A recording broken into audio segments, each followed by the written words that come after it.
하나님 말씀 마가복음 13장 3절에서부터 13절까지 하나님 말씀 우리 13절 3절부터 한 목소리로 같이 읽겠습니다. 시작.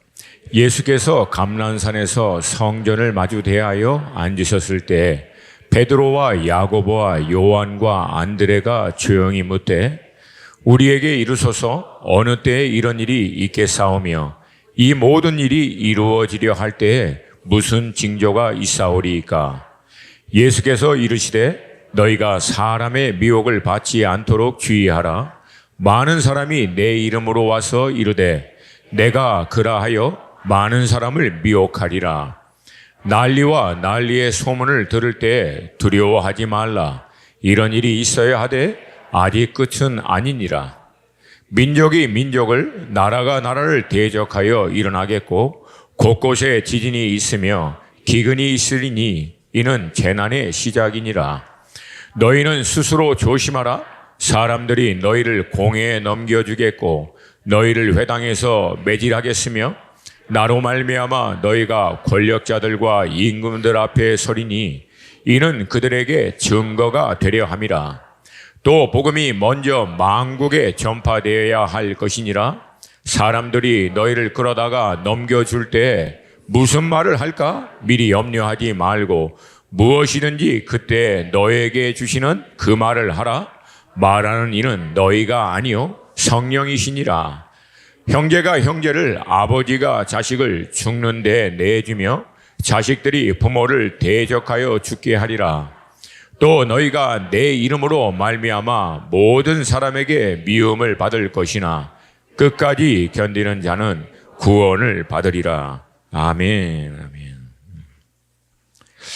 지난 10월 초에 말씀드린 대로 저는 이제 레바논 중동 갔다가 요르단에 들려서 이제 일정을 보내고 있는데 요르단에 도착한 바로 다음 날 잘 아시는 대로 가자기구 하마스가 이스라엘 본토를 이제 폭격하기 시작합니다. 뭐 감사하게도 저는 일정을 잘 끝내고 영국으로 가서 거기서 이제 전체 미팅을 하고 영국 미팅을 끝나고 다시 이제 우리 담임 목사님, 고 목사님과 함께 다시금 돌아와야 됩니다. 요르단 암만으로 와야 되는데 그냥 서로 이렇게 쳐다보면서 괜찮겠지? 괜찮았어요. 그러니까 우리가 이제 살아왔죠, 여기서. 일정을 잘 마치고 감사하게도 이제 무사히 돌아왔는데 이번 일은 뭔가 전에하고는 다르게 좀 약간 부담감 또 무게감으로 다가와서 이 일을 놓고 좀 주님 앞에 좀 진지하게 인도하심을 구하는 시간들을 좀 가질 때 제 안에 좀 이런 감동이 있어요. 주님이 도적과 같이 인자가 도적과 같이 오리라라고 하는 이 말씀을 너무 막연하게 생각할 때가 이제는 아니다. 이 말씀을 우리가 좀 깨어서 주의를 해야 할 시즌에 이제는 좀 들어가고 있지 않는가 그런 감동이 좀 있었습니다.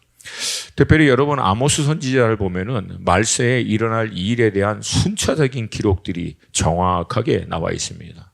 북왕국 이스라엘을 향한 남왕국 유다 출신인 아모스 선지자가 예언한 말씀임에도 불구하고 마지막 때에 대한 말씀을 정확하게 풀어놨습니다. 거기를 보면은 다윗의 무너졌던 장막을 회복하기 전에 하나님은 모든 가짜들, 종교주의 그런 것에 의해서 얼룩진 당시 북왕국 이스라엘의 제단을 기둥을 쳐버려서 무너뜨려버리기 시작했다고 얘기합니다. 이 말씀과 마찬가지로 마지막 때 다윗의 장막이 회복되기 전에 모든 가짜, 종교주의자들, 거짓, 혼합된 경건의 모양만 갖고 있는 모든 것들을 하나님 정리하시겠다라고 하는 의미입니다.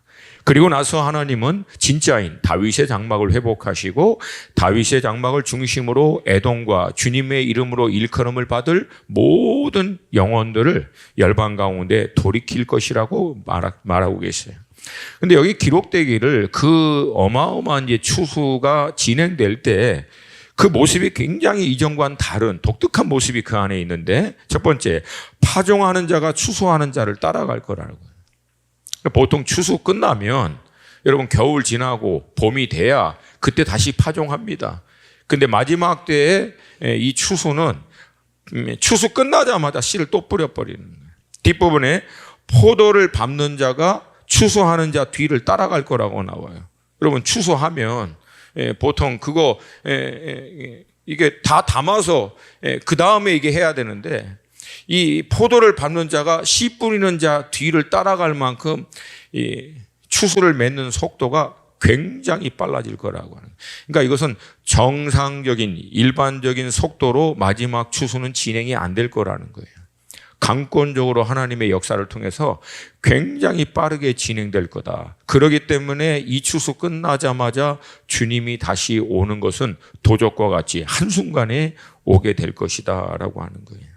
그래서 여러분 이 일을 우리는 이미 다 듣고 있는 이 시점에서 마지막 때에 대한 명확한 어떤 이 시대의 흐름을 우리가 깨워서 분별해야 될 줄로 믿습니다. 이러한 때 이제 저는 돌아와서 우리 수원 하나 교회 공동체 묵상인 끼니를 하고 저는 또 아가파오 공동체 묵상을 같이 겸하여 하고 있는데 그 본문이 이 마가복음이었어요 그때. 근데 그 다음 주에 제가 묵상했던 본문이 바로 마가복음 13장이었습니다.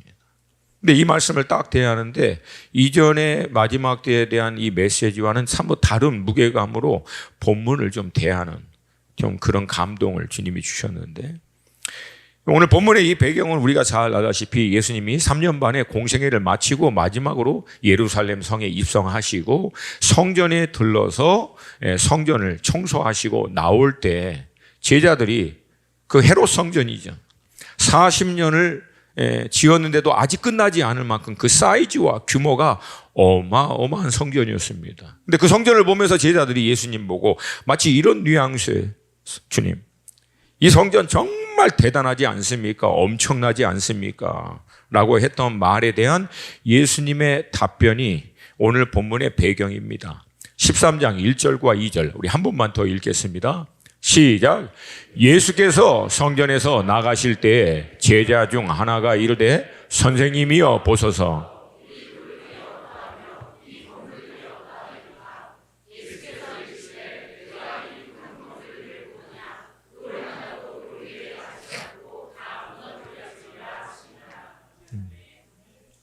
그러니까 아모스 선지자 때의 북왕국 이스라엘의 성전 제단이나 예수님 당시의 헤롯 성전이나 외관상으로 볼 때는 참 대단하고 엄청난 규모였습니다. 근데 영적으로는 아모스 때나 예수님 당시 때나 당시의 성전의 모습은 온전한 성전의 역할을 잃어버리고 온통 종교행위, 혼탁한 우상 숭배, 이 모든 잡다한 게 섞여 있는 상태입니다.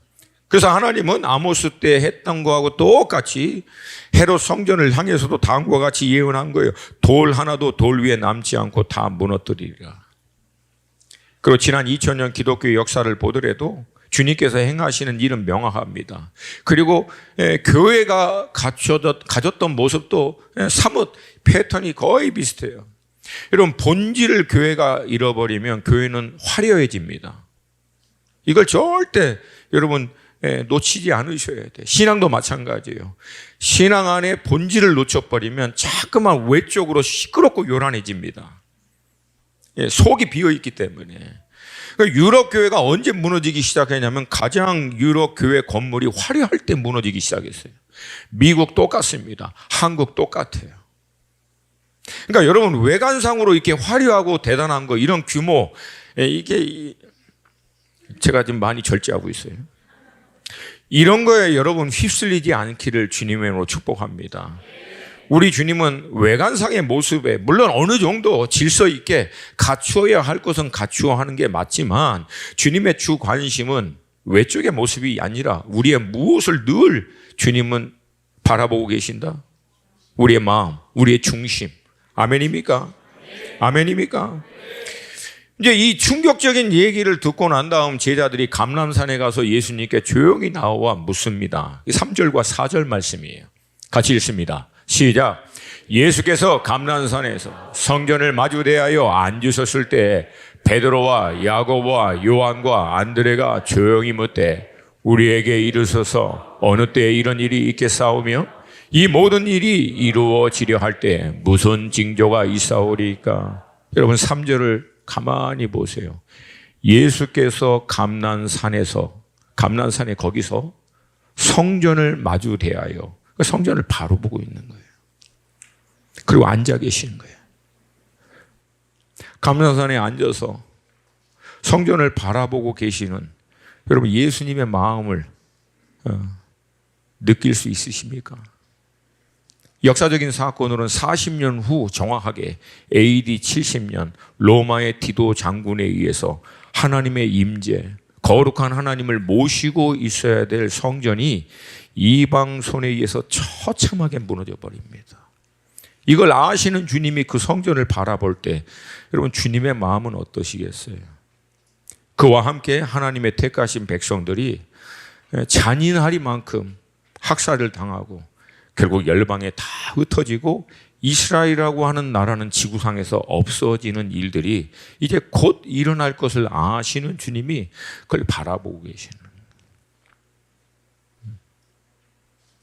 이제 이때 제자들이 예수님께 묻고 이 제자들의 질문에 대해서 예수님의 그 답변이 바로 오늘 본문 전체의 이 말씀입니다. 이 마태복음 24장은 동일하게 이 마가복음 13장의 말씀을 나누고 있는데 이 마태복음 24장에서도 여기는 좀 순차적으로 본문의 말씀을 같이 나누고 있는데 먼저 우리가 이런 본문을 대할 때 좀 조심해야 될 것은 어느 누구도 마지막 때에 대한 이런 말씀을 완전하게 다 이해할 수는 없어요. 진리의 영이신 성령 하나님께서 우리에게 깨달아 알게 해주시는 만큼 그 수준에서 멈춰야 합니다. 이건 뭐 저도 마찬가지예요. 억지로 풀고 알려고 하다가 오히려 잘못 나갈 수 있기 때문에 늘 겸손함으로 대할 수 있기를 원합니다.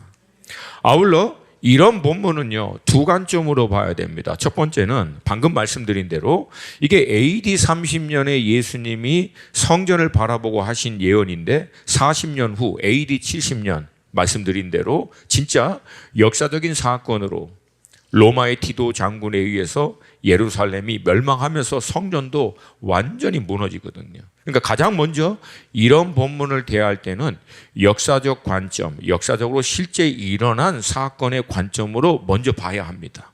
아멘입니까? 그리고 두 번째는 이 사건을 통해서 주님은 아울러 우리에게 마지막 때에 대한 영적인 메시지를 줍니다. 그러니까 여러분과 저는요, 이게 역사적으로 성취된 시대 그리고 이 역사적인 사건을 비추어 마지막 때의 메시지를 주고자 하는 중간에 살고 있어요. 그래서 이 말씀을 우리에게 주신 이유는 명확합니다. AD 70년에 일어났던 예루살렘의 이스라엘 땅에 일어난 사건을 통해서 마지막 때에 일어난 일을 깨어서 대비하고 있으라. 왜?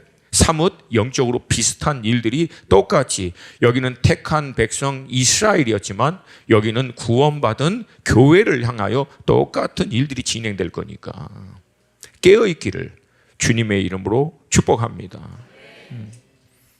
그래서 어떤 것은 그래서 우리가 헷갈리는 게 뭐냐면 이게 역사적 관점으로 봐야 할지 아니면 마지막 때에 일어날 일에 대한 영적인 관점으로 풀어야 될지 이게 예수님께서 구분해서 정리해서 순차적으로 말씀해 주시면 감사할 텐데 물론 그러질 않으셨어요. 그래서 우리가 간혹 헷갈릴 때가 있어요. 가령 30절 같은 경우에 이 세대가 지나가기 전에 이 일이 다 일어나리라. 분명히 말세에 대한 말씀을 전개하다가 이게 다 일어날 거라고 지금 이 세대가 지나가기 전에 그럼 우리가 이제 혼동되기 시작하죠.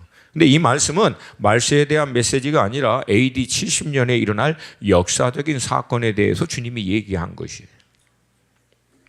이제 오늘 본문을 좀 더 이제 구체적으로 나누길 원하는데요. 이 마지막 때에 대한 메시지를 여러분과 그 전에도 나눴지만 이번에는 볼 때 주님이 또 다른 관점으로 좀 볼 수 있도록 해주셨는데 그 마지막 때를 두 단계로 나누는 결정적인 사건이 중간에 하나 딱 나옵니다. 그 결정적인 사건이 바로 14절 말씀입니다. 14절 말씀 함께 읽습니다. 시작. 멸망에 가증한 것이 서지 못할 곳에 선 것을 보거든 읽는 자는 깨달을진저 그때 유대에 있는 자들은 산으로 도망할지어다. 동일한 말씀 마태복음 24장 15절은 다음과 같이 언급하고 있습니다. 그러므로 너희가 선지자 다니엘이 말한 바 멸망에 가증한 것이 거룩한 곳에 선 것을 보거든. 근데 헬라어 원문으로 보면은 그 거룩한 곳이라고 정확하게 기록되어 있어서 거룩한 여러 개 중에서 하나가 아니라 그 전치사 유일한 그 거룩한 곳이라고 기록되어 있어요. 그러니까 유대인들에게 그 거룩한 곳이다라고 하면 그들이 일반적인 개념으로는 당연히 그곳은 성전입니다. 그래서 역사학자들이 추정하기는 바로 마지막 때 하나님의 거룩한 성전이 이스라엘 가운데 회복될 거다. 이게 제 제3성전이다라고 하고요. 여러분 지금 이스라엘은 제3성전을 재건하기 위한 모든 준비, 성전이 세워지고 섬길 수 있는 제사장과 그 준비마저도 다 끝났습니다. 그러니까 우리가 유대인들을 뭐 함부로 보면 안 돼요. 이들은 하나님의 말씀을 문자적으로 믿어요. 할렐루야. 예. 그러니까 이 성전이 세워질 시기를 다니엘서는 평화로운 때라고 얘기를 합니다. 이제 결론적으로 거룩한 그 성전에 평화로운 때 이 성전이 세워질 것이고 이 성전 위에 적그리스도가 서게 될 것을 이전, 이후 이것으로 마지막 때를 정리할 수 있어요. 자, 그러면 적그리스도가 그 거룩한 성전에 서기 이전에 어떤 일들이 일어나는가? 세 가지. 첫 번째, 미혹.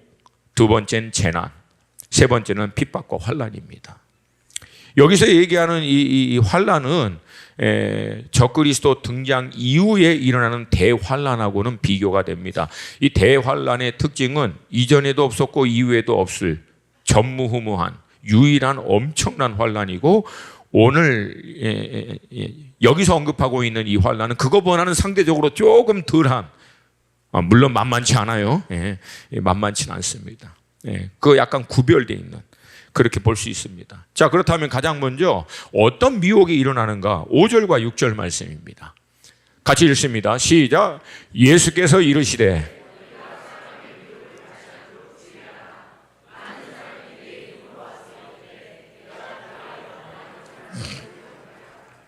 아멘. 성경 말씀대로 사람의 미혹을 받지 않도록 주의하라. 그러니까 미혹하는 자는 사람입니다. 사람이 자기가 재림 예수라고 미혹하는 일들이 일어난다라고 하는 거예요. 그러니까 기독교 역사를 보면은 간혹가다 그런 사람들이 일어나요. 본인이 재림 예수라고. 근데 여러분 1970년대 말부로 이 재림 예수가 갑자기 전 세계적으로 어마어마하게 일어납니다. 그중에 많은 분들이 한국에 계세요. 한국엔 용한 분들이 많아요. 근데 여러분, 우리가 이 재림 예수, 이 가짜 예수를 구별할 수 있는 몇 가지가 있는데 세 가지로 딱 정확하게 말씀드릴게요. 첫 번째, 본인이 재림 예수라고 주장하는 자들이 2명 이상이 현존하고 있으면 전부 다 가짜예요. 아멘. 그러니까 만약에 자기가 자기가 예수라고 하는 분이 여기 한국에 계시는데 유럽에도 한 분 계시다. 그러면 둘 다 뭐다? 이렇게 대답이 시원찮네. 여러분, 다시 한번. 한국에도 자기가 예수라고 하는 분이 계시는데 저기 미국에도 한 분 계신다. 그러면 둘 다 뭐다? 재림 예수는 둘이 있을 수가 없어요. 왜? 예수님이 재림하시면 가장 먼저 다 쓸어버리는 거예요, 그거. 그러니까 유일하게 한 분만 남아 계실 수 있어요. 아멘입니까? 두 번째, 여러분, 주님은 재림하실 때 공중에 구름 타고 나팔 소리와 함께 천군 천사와 같이 임하십니다. 어느 누구도 재림하시는 예수님을 놓칠 수가 없어요.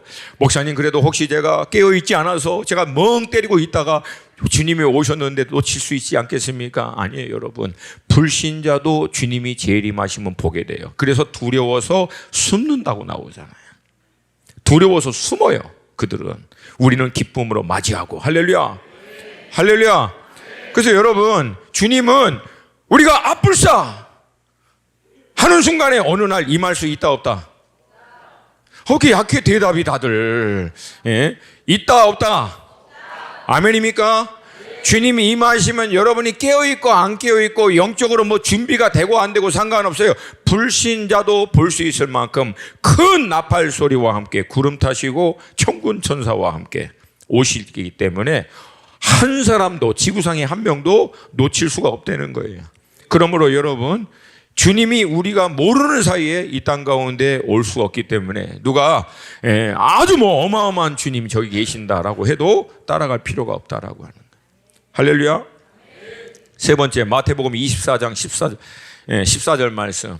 이 천국복음이 모든 나라와 민족과 족속 가운데 다 증거돼야만 주님은 오신다라고 주님의 재림을 못을 박으셨어요.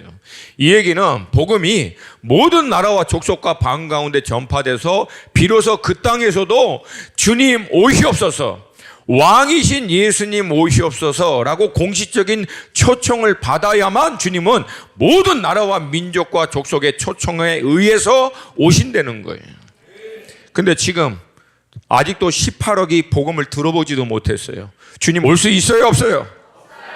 아멘입니까? 아멘입니까?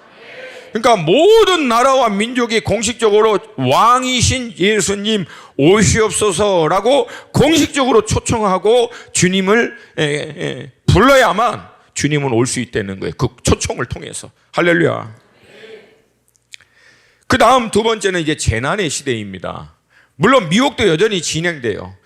설명상의 특성상 순차적으로 제가 말씀드리지만 미혹과 재난, 이 마지막 환란, 이런 것이 순차적으로 일어나는 것이 아니라 같이 일어나는 거예요. 같이. 자, 그러면 재난은 어떤 재난이 일어나는가? 7절과 8절 우리 한 목소리 같이 읽습니다. 시작. 난리와 난리의 소문을 들을 때 두려워하지 말라. 이런 일이 있어야 하되 아직 끝은 아니니라. 민족이 민족을, 나라가 나라를 대적하여 일어나겠고 곳곳에 지진이 있으며 기근이 있으리니 이는 재난의 시작이라. 이 재난에 두 가지 특징이 있어요. 하나는 자연재해입니다. 지진, 기근, 태풍, 이런 자연재해. 두 번째는 나라와 나라 간의 전쟁으로 인해서 어마어마한 피해가 곳곳에서 일어날 거예요. 그러니까 이런 난리와 난리, 자연재해와 전쟁의 소문들이 동시다발적으로 일어나는데 여러분 잘 들으시길 바라요. 인류 역사를 보면은요, 자연재해도 그렇고 전쟁사도 그렇고요, 대륙 간에 어떤 한 지역 간에 순차적으로 일어났지 동시다발적으로 한꺼번에 터진 것은요, 지난 100년간 다 모아서 일어났습니다. 단적인 예로 1970년대 말 이후부터 지진, 쓰나미, 태풍, 이것은요 더 이상 패턴이 없대요. 과학적인 측량으로도 이제 안 된다는 거예요.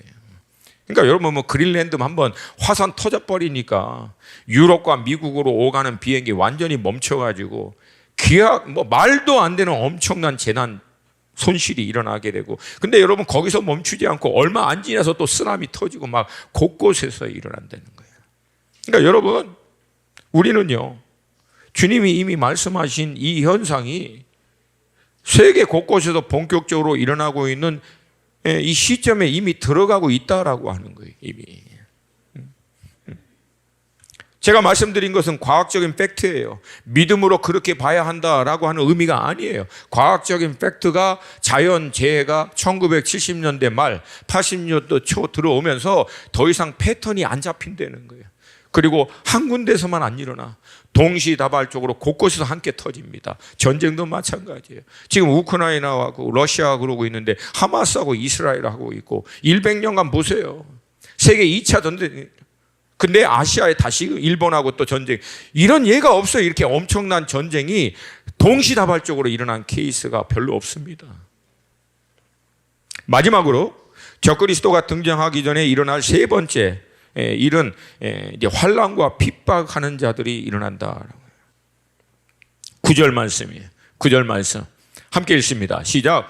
너희는 스스로 조심하라.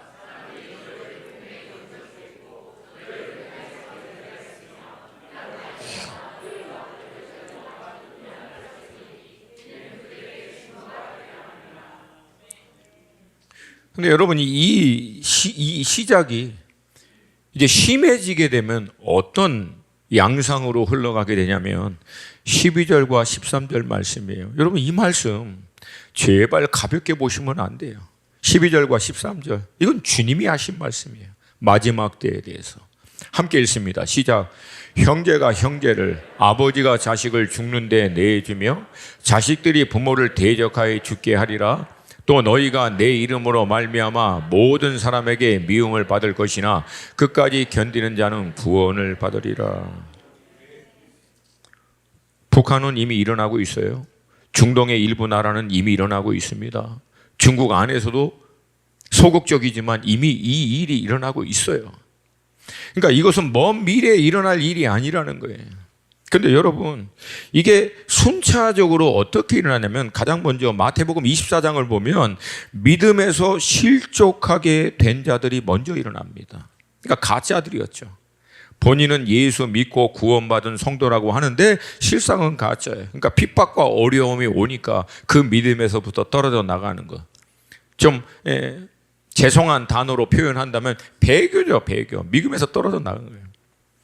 근데 본인만 믿음에서 떨어져 나가면 괜찮지는 않겠죠. 근데 그거면 그나마 나을지 모르겠지만 그렇게 떨어져 나가는 사람들이 나중에 진짜 믿는 자기 가족마저도 아버지가 자녀를, 자녀가 아버지를 환난과 핍박 가운데 넘겨주는 거예요. 왜? 자기가 살려고. 그만큼 이 분위기가 심상치 않다는 거예요. 이건 가벼운 일이 절대 아니라는 거예요. 그러니까 여러분, 이 메시지를 통해서 우리에게 주님이 먼저 주고자 하는 뜻은 간단합니다. 진짜 아니면 다 떨어져 나간다는 거예요. 저는 주님의 마음으로 여러분에게 정말 간곡하게 권면해 드리고 싶은 것은 여러분 모두는 진짜 되시기를 축복합니다. 정말 진짜 되시기를 축복합니다. 어영부영하면 나만 믿음에서 실족하여 떨어져 나가는 거로 끝나는 게 아니라 내 손으로 내 식구들을, 그러니까 자기 의로 자기 열심으로 안 된다는 거예요. 그게 얼마나 두려우면 제정신이 아닐 만큼 미혹과 역사, 이 핍박으로 인해서 자기 새끼들마저도 내줄 만큼 이게 그렇게 극심한 일들이 진행된다라고 하는 거예요. 그러므로 우리가 깨어 있기를 주님의 이름으로 축복합니다. 이런 과정을 통해서 주님은 우리에게 지금 뭘 하시기를 원하시는가? 왜 이런 것을 주님은 우리에게 허락하시는가? 이 주님의 뜻을 알아야 되죠. 가장 먼저 9절에 이는 그들에게 증거가 되려 함이라. 즉 결국 이 과정을 통해서 나라의 모든 위정자와 왕들, 높은 자들, 우리가 일상의 삶 가운데서 근접하지 못하는 모든 사람들에게도 복음의 말씀을 증거하게 하고요. 결국 이 환난과 핍박으로 흩어짐과 동시에 10절의 말씀을 결국은 주님이 이루시겠다라고 하는 거예요. 10절 함께 읽습니다. 시작. 또 복음이 먼저 만국에 전파되어야 할 것이니라. 죄송한 말씀이지만 지금 복음이 만국으로 전파 안 됩니다. 왜? 우리가 안 가고 있기 때문에. 그러니까 마지막에는 초대교회와 똑같은 일들을 주님이 행하실 것인데 그건 뭐예요? 자발적으로 안 가니까 핍박과 어려움을 통해서 흩어버리시겠다는 거예요. 흩어짐을 통해서 믿음의 사람들은 온전한 믿음으로 더 단단하게 준비되어짐과 동시에 모든 나라와 민족에게 복음을 증거하는 일을 주님은 결국은 이뤄내시겠다는 거예요.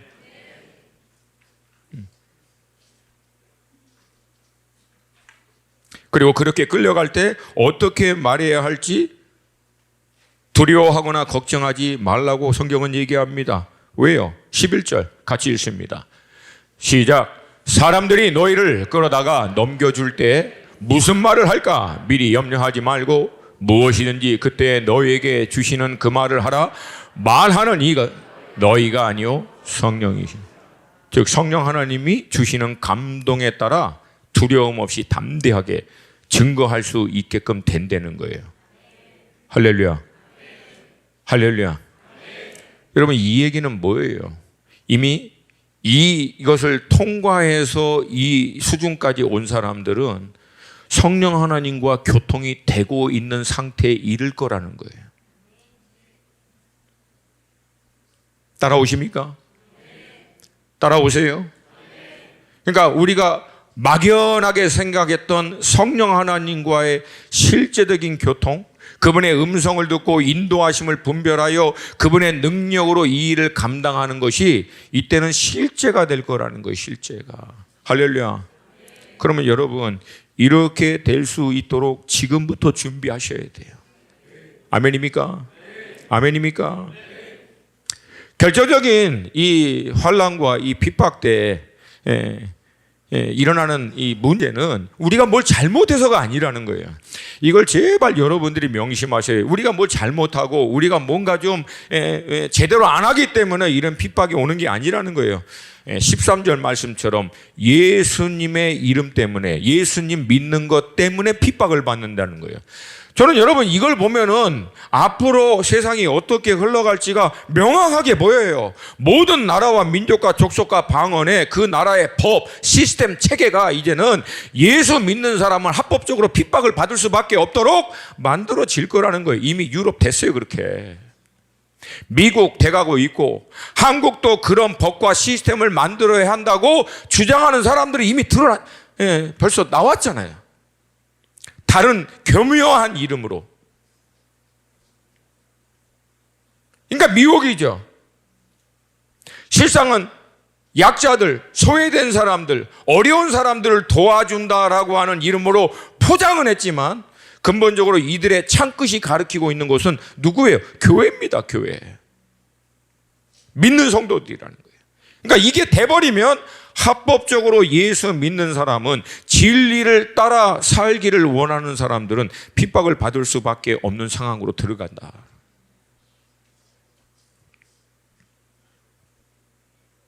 이 모든 일들이 진행되면 우리 그리스도인들은 자칫하면 극심한 혼란, 또 두려움 가운데 들어갈 수 있어요. 그래서 주님이 우리에게 미리 말씀하시는 거예요. 아울러 이 과정을 통해서 주님은 과연 우리에게 무엇을 집중하기를 원하시는 거예요? 우리가 어떻게 이 마지막 때 교회를 이루고 있는 우리 지체 한 사람 한 사람이 준비되기를 원하는가? 1차적으로 모든 나라와 민족, 그리고 위정자, 높은 자, 어느 영역에 있는 사람이든 모든 사람에게 결국 이 과정을 통해서 복음의 말씀이 전파되도록 마지막까지 기회를 주시는 거예요. 저는 여기서 여러분 주님의 마음이 보여요. 적그리스도가 등장하기 전에 이 믿음에서 떨어져 나가고 이 환난과 핍박 때문에 극심한 고통 가운데 믿음의 사람들이 들어가는 한이 있더라도 그 과정을 통해서 믿음의 사람들을 준비하여 모든 위정자, 나라, 권세들에게도 다시 한번 복음의 말씀을 들을 수 있도록 기회를 주시는 거예요. 주님의 관심은 뭐예요? 결국은 잃어버린 영혼들이 주님 앞에 돌아오는 거예요. 다시금 돌아올 수 있도록, 여전히 돌아올 수 있도록. 두 번째는 앞에서 나눈 것처럼 아모스의 말씀처럼 이 연단의 이 핍박과 이 고통의 과정을 통해서 교회는요, 무너졌던 다윗의 장막이 온전히 회복되는 이 시간을 갖게 될 것입니다. 여러분, 이 다윗의 장막의 배경이 됐던 다윗이라고 하는 인물을 보면은요, 다윗이 평범한 일상의 삶, 편안할 때 하나님께 오직 한 가지를 구하는 이 장막을 준비하는 과정을 평범할 때 같지 않습니다. 우리가 알다시피 사울 왕의 핍박에 의해서 아둘람에서부터 시작해서 10년의 광야를 통과하면서 다윗이 시편 150편 가운데 73편을 기록합니다. 근데 그 대부분의 시편이 광야 한복판에서 사울 왕에 의한 핍박과 어려움을 통과하면서 결국 그 내면의 장막을 온전히 준비되어지자 하나님은 때가 돼서 다윗 안에 있는 내면의 장막을 이스라엘 전체 앞에서 외적인 장막으로 표현할 수 있도록 하나님이 길을 열어주신 거예요. 그러니까 이 모든 과정을 통해서 주님은 우리 안에 이 내면의 장막을, 이 장막의 핵심은 딱 하나예요. 원띵, 오직 하나님 한 분, 오직 주님 한 분. 그 주님에게 우리의 마음과 생각과 인생 전체가 딱 전열을 갖추어 하나가 되는 순간에 이를 때까지 이 과정들을 다 통과하게 하신다는 거예요. 성경은 그런 자들을 마지막에 남은 자라고 얘기합니다. 그리고 그 남은 자 위에 전무후무한 강력한 성령이 임함으로 말미암아 다가올 적그리스도의 대환란의 시대도 넉넉히 통과할 뿐만 아니라 오히려 그 통과의 과정을 통해서도 엄청난 하나님의 추수의 통로로 쓰임받도록 하게 될 줄로 믿습니다. 여러분, 이 무너졌던 다윗의 장막의 실제적인 역사적인 회복의 시작은 오순절 마가의 다락방이라고 저는 보고 있어요.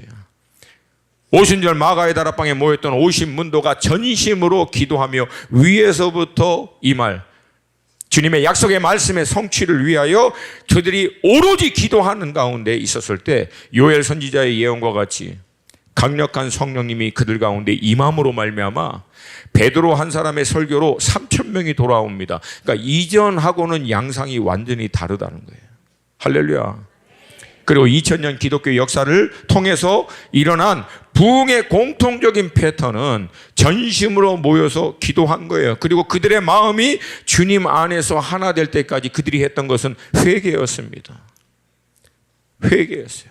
회개의 과정을 통해서 결국은 원띵, 오직 한 가지, 주님만을 구하는 마음으로 딱 준비됐을 때 성령이 위에서부터 임함으로 말미암아 우리가 알고 있는 평양 대부흥과 함께 전 세계 부흥이 일어나게 되고, 여러분 그 결과는 사람이 그냥 인간적으로 말씀을, 물론 우리의 믿음으로 한 건 맞아요. 성령의 간헐적인 도우심을 통해서 행한 것은 맞아요. 그러나 이거는 비교할 수 없는, 그냥 위에서부터 부어져 버리는.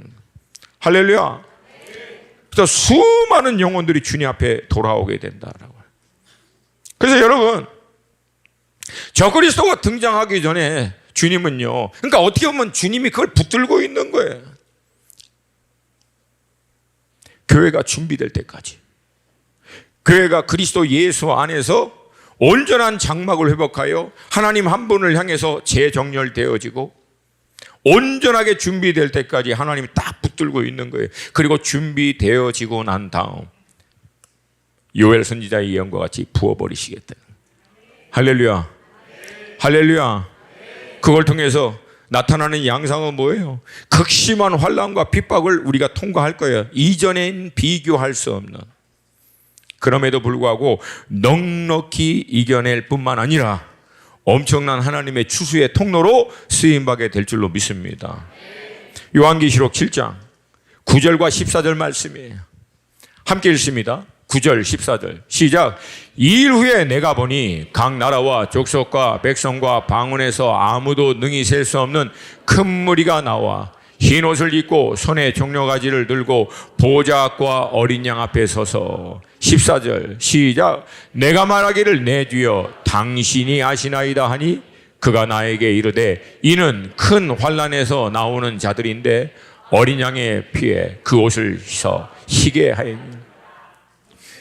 그러니까 각 나라와 족속과 방언 가운데 셀 수도 없는 흰 옷 입은 자가 누구냐라고 물었을 때 그 장로가 대답하기를 이는 큰 환난을 통해서 14절 보여주세요. 큰 환난에서 나오는 자인데 헬라 원문을 보면은 그 큰 환난입니다. 그러니까 마태복음 24장, 마가복음 13장에서 예수님이 말씀하신 바로 그 큰 환난에서 나온 자들이다. 그러니까 그 대환난 한복판에서도 역사 이래로 없었던 가장 강력한 큰 추수를 하나님은 주도적으로 성령 하나님의 손에 온전히 붙들린 교회를 통하여 그 일을 이루실 줄로 믿습니다. 그 일에 여러분과 우리 수원 하나가 쓰임받게 되기를 원합니다. 여러분, 적그리스도의 등장은 난리와 난리, 이걸 통한 총체적인 전 지구적인 이 난국을 해결하는 자로서 혜성과 같이 나타날 거예요. 그렇게 추정을 해요. 그리고 그는 평화를 주도할 겁니다. 근데 이는 가짜 평화죠. 왜 평화를 주도하는 것처럼 흉내내느냐? 하나님 흉내내는 거예요. 하나님이 샬롬의 왕이시거든. 그러니까 자기도 샬롬의 왕을 흉내내는 거예요. 여러분, 사단이 하는 것은 하나님의 짝퉁이에요, 짝퉁. 똑같이 하는 거예요, 똑같이. 결국 하나님이 받아야 될 영광 본인이 받으려고 하는 거고, 하나님이 행했던 능력 똑같이 흉내내려고 하고, 하나님이 주시는 샬롬을 자신도 줄 수 있다라고 똑같이 흉내내는 거예요. 그러나 이것은 가짜 평화죠. 아마 이 가짜 평화의 때에 무너졌던 예루살렘의 성전이 아마 회복될 것이고, 그렇게 회복되고 난 다음 비로소 자기의 본색을 드러내 그 성전에 서서 하나님을 오히려 비방하고 자기가 하나님이라고 선포할 거예요. 그때 유대인들은 비로소 자신들이 속은 것을 알 거예요. 그리고 적그리스도의 등장과 함께 이어지는 이 대대적인 대환란 핍박은 그리스도인만 아니라 유대인들도 함께 받게 돼서 오늘 13장 마태복음 24장 말씀과 같이 예루살렘에서 또 한 번 흩어지는 일들이 일어나게 될 거라는 거예요. 근데 여러분, 그 흩어지는 유대인들을 누가 맞이하는지 아세요? 중동에서 돌아온 그리스도인들. 이건 제 추측입니다. 근데 지금 난민, 중동 안에 있는 난민을 통해서 하나님이 하시는 일이 정확하게 이걸 것 같아요. 자기들이 흩어졌는데 자기하고 원수가 된 이스마엘 후손의 예수 믿는 자들이 그 핍박받은 자기들을 오히려 함께 핍박을 받으면서도 품어주는 거예요. 여러분, 이게 복음의 능력입니다. 할렐루야. 자, 그러면 대환란의 특징에는 어떤 것이 있는가? 19절, 20절 말씀 함께 읽습니다. 시작. 이는 그 날들이 환란의 날이 되겠으며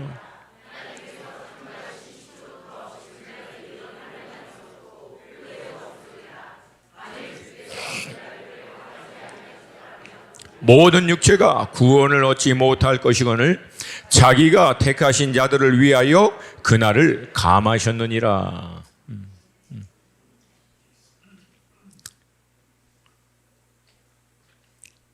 전무후무한 그 어떤 것과도 비교할 수 없는 가장 큰 환난. 근데 여러분, 여기서 소망의 메시지가 뭐예요?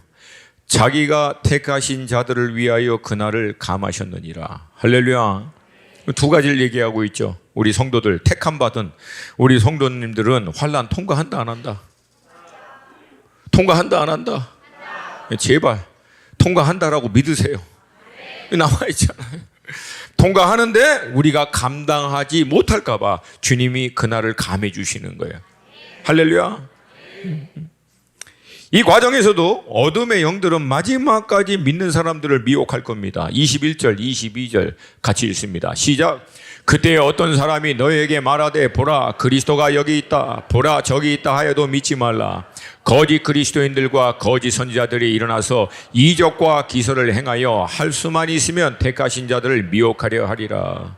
다른 본문을 보면은요, 죽은 사람도 살려내는 이적과 역사, 하늘에서 불이 떨어지는 엘리야가 했던 거 똑같이 흉내내는 거예요. 그런 역사를 거짓 그리스도, 거짓 선지자들이 할 거라는 거예요. 그래서 여러분, 듣는 걸로 눈에 보는 것으로 판단하면 다 미혹되어 넘어갑니다. 마지막까지 우리가 미혹되지 않도록 깨어 있어야 될 줄로 믿습니다. 아멘입니까? 아멘입니까?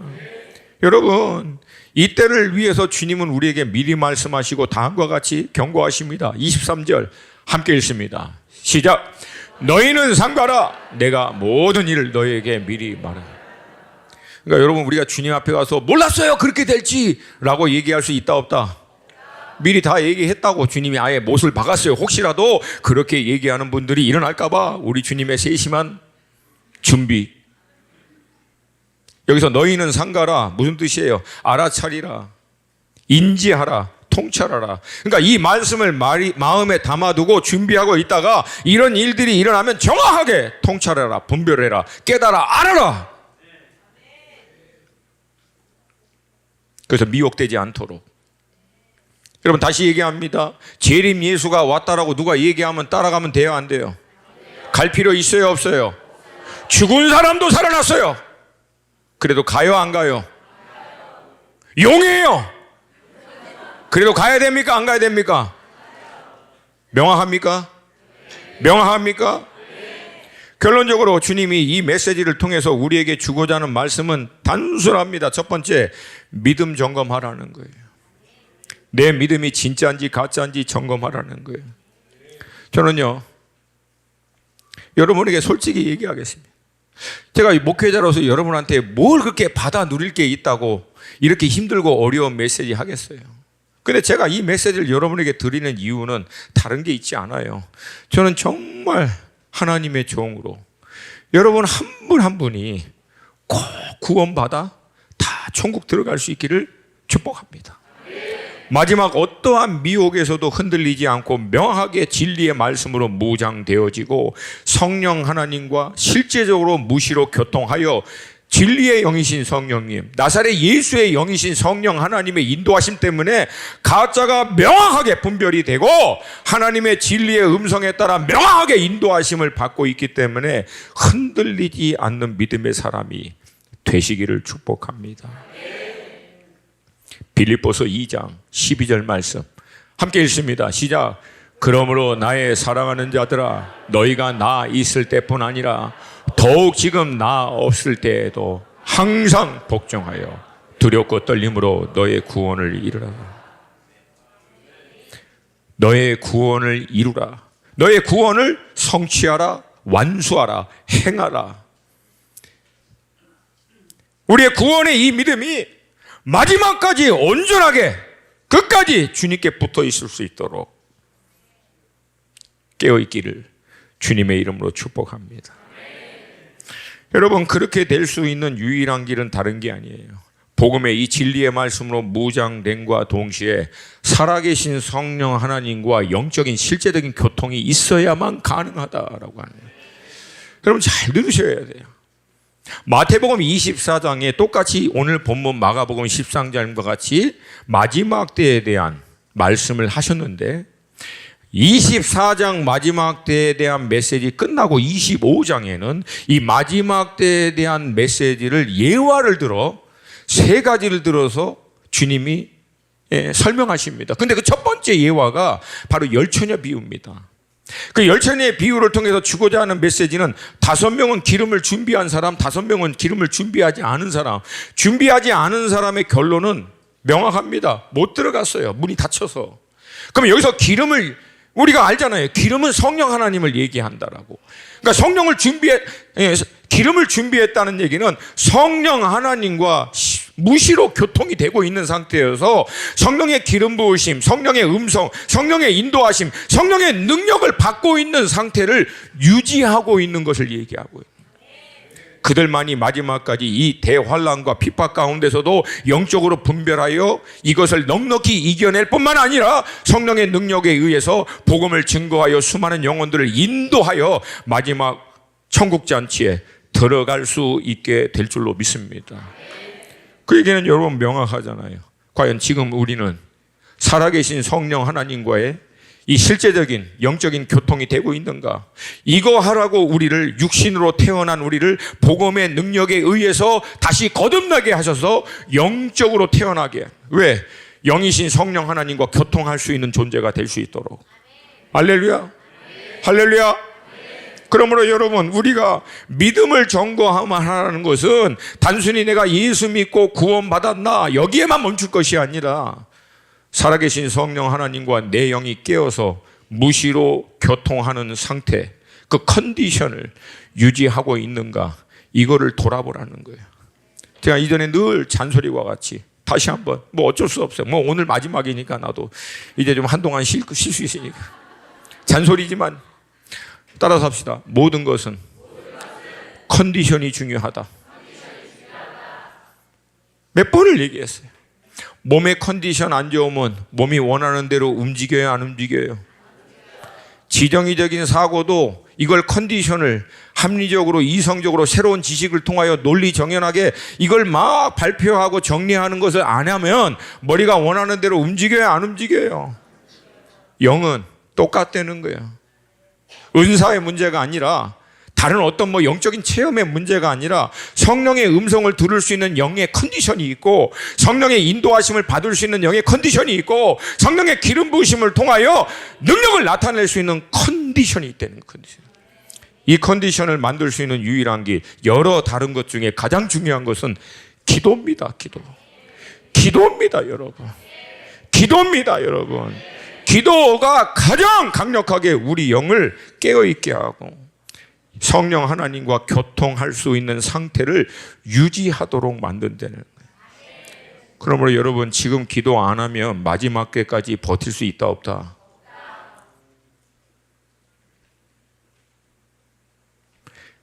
버티겠다라고 결단한다고 버티는 게 아니에요. 버틸 수 있는 영적인 컨디션이 돼야만 가능하다. 그러므로 지금 시간이 있을 때, 아직 우리에게 시간이 남아있을 때 깨어있기를, 무시로 기도를 통하여 교통할 수 있기를 주님의 이름으로 축복합니다. 다 함께 이제 자리에서 좀 일어나시겠습니다.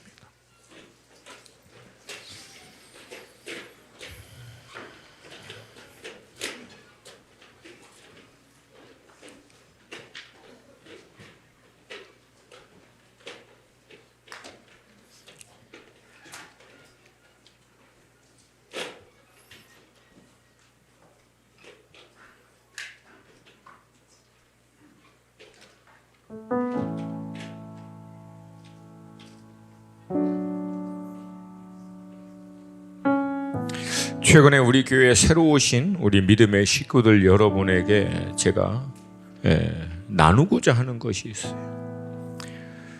고 목사님도 그렇고 저도 그렇고, 고 목사님은 한국의 침례교회 출신이고 저는 미국의 남침례교단 배경입니다. 가장 보수적이고 말씀을 문자적으로 또 훈련을 강조하고 있는 그런 배경의 교단이지만 저희 두 사람 다 성령에 열려 있어요. 이유는 간단합니다.